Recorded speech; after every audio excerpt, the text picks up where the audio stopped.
مصطفیٰ خصوصاً علی سید ولد آدم و خاتم الانبیاء وعلی آلہ المجتبیٰ و اہل بیتہ الاتقیاء و اصحابہ الاتقیاء اما بعد فاعوذ باللہ من الشیطان الرجیم بسم اللہ الرحمن الرحیم فاذکرونی اذکرکم واشکروا لی ولا تکفرون صدق اللہ العلی العظیم و صدق رسولہ النبی الامین الکریم۔ حضور رحمت دو عالم سرور کائنات کی بارگاہ میں ہدیہ درود پیش کری اور پڑھیے اللہم صلی علی سیدنا مولانا محمد۔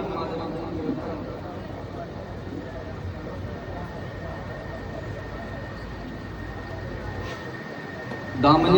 وقت میں گنجائش بالکل نہیں ہے، لیکن حضرت ارسلان رضا خان صاحب قبلہ کا خطاب سننے کے بعد جو میرے دل کو بہت پسند آیا اور بات آپ کے زبان سے نکل رہی تھی اور میرے کانوں کے ذریعے ہوتے ہوئے میرے دل تک پہنچ رہی تھی، تو کون کہتا ہے کہ خان صاحب قبلہ خطیب نہیں ہے نا؟ ٹھیک ہے، خاندان اعلیٰ حضرت میں خطابت نہیں ہے، لیکن مجھے ایسا لگتا ہے کہ انشاءاللہ اللہ نے آپ میں وہ صلاحیت رکھی ہے کہ جس چیز کی ضرورت خاندان اعلیٰ حضرت کو ہے۔ اگر ماضی کو اٹھا کے دیکھیں تو کوئی ایسا خطیب نہیں رہا، لیکن اللہ پر یقین ہے کہ اللہ آپ کو ایسی صلاحیتوں سے ضرور نوازے گا۔ ماشاءاللہ بڑی سلیس اور جامع اور عمدہ گفتگو آپ نے فرمایا، تو حضرت خان صاحب کو سنا میں نے اور میرا بھی کچھ اس پر منہ تازہ ہوا ہے نا کہ آپ نے چھیڑا تو جاگ اٹھا ہمارا ذوق دل، آپ نے چھیڑا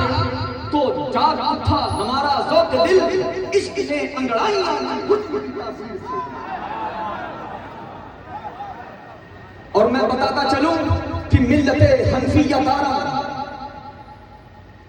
مذہب حنفیہ دارا ملت حضرت خلیل دوست دارے چار جانم تابع اولاد 550 سال سے ہمارا تعلق ہندوستان کی سرزمین سے ہے۔ حضرت مختوم الکل مختوم سید قیام الدین شاہ فیق مکی نمبر اللہ مرتضہ بارگاہ رسالت میں معتکف تھے کہ مخدوم صاحب نے خواب میں ارشاد فرمایا، صاحبزادے آپ ہندوستان میں اودھ کی طرف جائیے۔ ایک بار حکم ہوا، 2 بار حکم ہوا، 3 بار حکم ہوا، تو بحکم رسالت الذین یبلغون رسالات اللہ، اس کا پیکر، اس کا جلوہ اور حضرت رسالت ماں کے علم کا وارث علی کے جلووں کی تفسیر بن کر مخدوم اودھ حضرت مخدوم سید قیام الدین شاہ فیق مکی اودھ کی اس دھرتی پر تشریف لائے، اور اودھ میں اگر آپ نے کسی زمین کو شرف بخشا تو وہ زمین بہاری ہے۔ آپ ابھی بیان فرما رہے تھے خانقاہ کے حوالے سے، تو میں یہ سمجھتا ہوں، یہ میری اپنی ذاتی رائے ہے اور چند بزرگوں کی بھی رائے ہے کہ جس طرح حضرت رسالت مآب کے بعد کوئی نبی نہیں آ سکتا، تو چند اولیاء اور مشائخ کے حوالے سے یہ ہے عادتاً اب ان جیسا آنا مشکل ہے۔ ان میں سے بہت بڑا نام ہے ہندوستان کی سرزمین کا، اور کوئی بھی سلسلے کا ہو، خواہ قادری ہو، چشتی ہو، نقشبندی ہو، سہروردی ہو، فردوسی ہو، کسی بھی سلسلے سے اس کا تعلق ہے، اگر وہ سرزمین ہند میں پیدا ہوا ہے تو اس ذات بابرکت کا فیضان اس کے اوپر ضرور ہے۔ وہ ذات ہے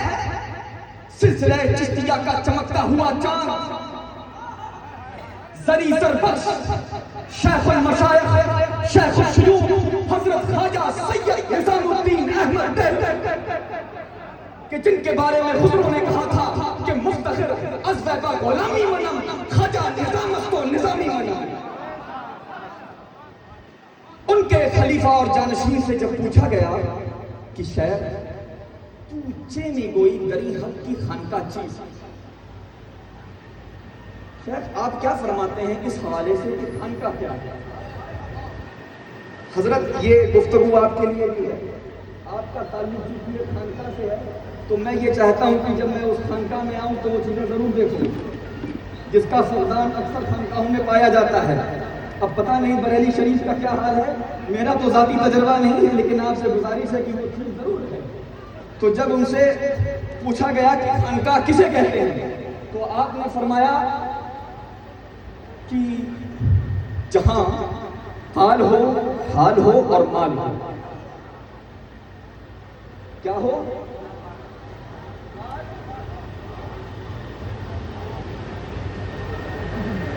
آگے مال قال ہو، حال ہو اور مال ہو، اور کس لیے ضروری ہے اس کی بھی تشریح کرتا چلوں گا۔ تو فرمایا قال ہو اور حال ہو اور مال ہو، جہاں تین چیزیں ہیں وہ خانقاہ ہے، اگر تین چیزوں میں سے کسی ایک کا فقدان ہو جائے تو وہ خامخواہ۔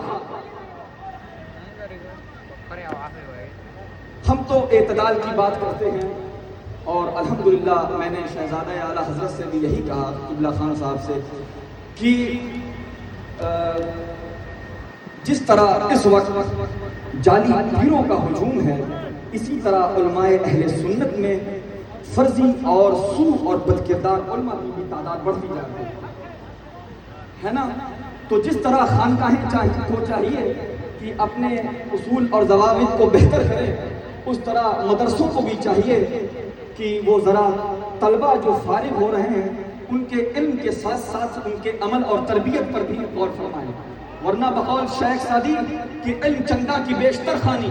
علم انسان کتنا بھی پڑھ لے اگر اس پر عمل نہیں ہے، اسوہ رسول کے مطابق زندگی نہیں ہے، علی اور اولاد علی کے تابع نہیں ہے، تو اس کا علم اسی طرح ہے جس طرح کھٹا اور بچے پر کتابوں کا بوجھ لگا ہوا ہے۔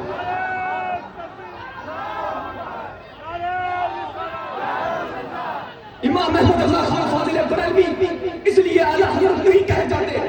اس لیے حضرت نہیں مانے جاتے، اس لیے مانے جاتے ہیں کہ اے رضا یہ احمد نوری کا فیض نور ہے، ہو گئی میری غزل بڑھ کر قصیدہ نور تھا۔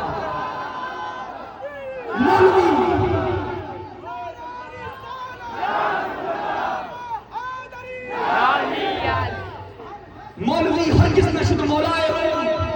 ماہرہ آنے سے پہلے مولا نہیں بلکہ مولوی ہے مجمع تھے، لیکن جب ماہرہ کے بزرگوں کا فیضان اٹھا، نظر عنایت چلی تو اس مولوی کو اس نے مولانا اور علامہ اور امام بنا کے چھوڑا۔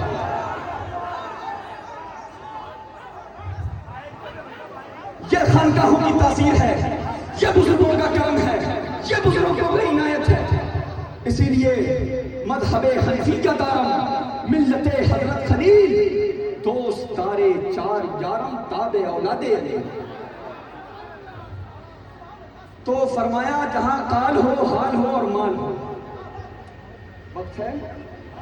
ہاں، یعنی علم کی باتیں ہوں، قال اللہ اور قال رسول، اللہ اور اس کے رسول کی گفتگو کیا ہو؟ قال اللہ اور قال رسول ہو، قرآن کی بات ہو، اللہ کی بات ہو، رسول مآب صلی اللہ علیہ وسلم کا ذکر ہو، تو قال اور تو یہ ہو گیا، لیکن خشک گفتگو نہ ہو، یعنی صاحب مسند جب قال اللہ اور قال رسول نقل کر رہا ہو تو اللہ نے اس کی زبان میں وہ تاثیر رکھی ہو کہ لوگوں کو سن کر حال طاری ہو جائے، ان پر ایک کیفیت ہو۔ اب جب قال اور حال ہو گیا تو بھائی عوام ہے، اب اس کا پیٹ خالی ہے، تو خانقاہ میں لنگر بھی ہو تاکہ لوگوں کو مال ملے، ان کے پیٹ تک کھانا پہنچے، پانی پہنچے، ہوا ملے، پنکھا ملے، امیر ہو تو دے کر جائے، غریب ہو تو لے کر جائے۔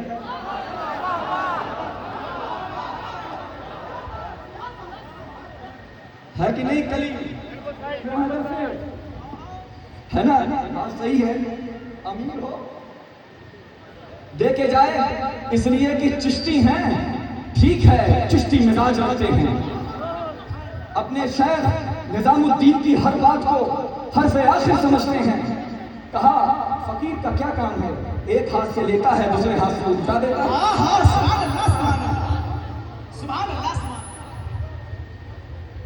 تو ہم اہل خانقاہ حضرت کی بڑی اچھی گفتگو رہی کہ ہم میں جو اس وقت جو ایک کاروبار کا سلسلہ ہے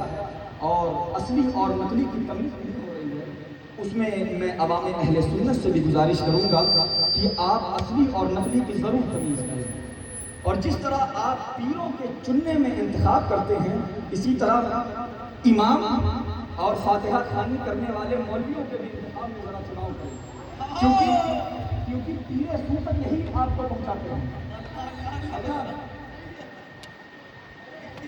بگڑے ہوئے شہزادے اور پیرزادے تک یہی کو لے کے جاتے ہیں۔ اب اگر میں بوڑھا اور بیکار پیرزادہ ہوں تو سمجھ لیجئے کہ اس میں صاحب کا بھی بڑا یوگدان ہے، مولانا خلیل اللہ صاحب کا بھی بڑا یوگدان ہے، مولانا محمود اظہری صاحب کا بھی بڑا یوگدان ہے، اور اگر میں کامیاب ہوں تو سمجھ لیجئے کہ پھر ہے یہ بزرگوں کا کرم ہے، سب کا فیضان ہے۔ ہاں تو اللہ ہم مشائخ اور اللہ تعالیٰ مشائخ اور علماء کی حفاظت فرمائے اور ہمیں صحیح مشائخ اور صحیح خانقاہیوں اور صحیح علماء کے راستے پر چلنے کی توفیق عطا فرمائے۔ دور حاضر میں حضرت امام احمد رضا خان فاضل بریلوی نور اللہ مرکزہ کی تعلیمات، یہ وہی تعلیمات ہے جو امام ابو منصور مادوریدی کی تھی، یہ وہی تعلیمات ہے جو ابو الحسن اشعری کی تھی، یہ وہی تعلیمات ہے جو حضرت شیخ عبد القادر جیلانی نے 40 سال مسجد بغداد پر بیٹھ کر کی تھی، یہ وہی تعلیمات ہے جو حضرت خواجہ غریب نواز معین الملت والدین نے اجمیر میں دیا، اور یہی تعلیمات ہے جو بابا نظام الدین اولیاء نے سوکھی ہوئی روٹیوں کے ساتھ دیا، اور یہی وہ تعلیمات ہے جو آپ کی خانقاہ پچھلے 550 سال سے آپ کو دیتے چلی جا رہے ہیں۔ اور میرے والد نور المشائخ پیر طریقت رہبر راہ شریعت حضرت علامہ پیر سید عبدالرب المعروف چاند بابو اس خانقاہ کے 17ویں قدیم، اور یہ کوئی غرور اور خمن کی بات نہیں ہے۔ سادی پھر ایک بات یاد آئی کہ منت منہ کے خدمت سلطان ہمیں کی، منت منہ کے خدمت سلطان ہمیں کنی، احسان مت جتا کہ تو بادشاہ کی خدمت کرتا ہے، منت ازو شناس بخدمت بداش، بلکہ اس کا احسان سمجھ کہ بہت سو کے ہوتے ہوئے اس نے تجھ کو چن لیا۔